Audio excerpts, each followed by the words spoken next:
Ya, kita lihat kan sudah dilakukan proses-proses yang menurut saya sudah on the track dilakukan oleh DPRD Pati.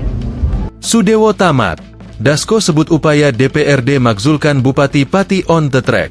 Jabatan Sudewo sebagai Bupati Pati tampaknya tak dapat tertolong lagi.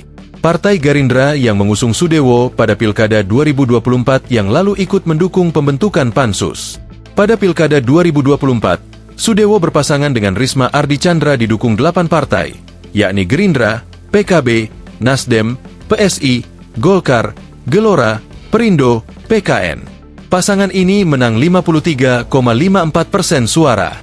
Namun pada 13 Agustus 2025 terjadi demo besar mendesak Sudewo mundur buntut kenaikan PBB 250%. Wakil Ketua DPR Sufmi Dasko Ahmad menyebut langkah yang diambil DPRD Pati menggulirkan hak angket dan membentuk panitia khusus, Pansus, untuk memakzulkan Bupati Pati Sudewo sudah tepat.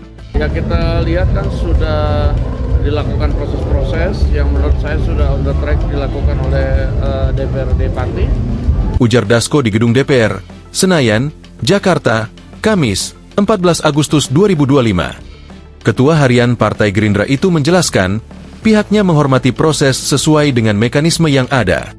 Dia memastikan akan terus memonitor perkembangan upaya DPRD Pati terhadap kader Gerindra itu.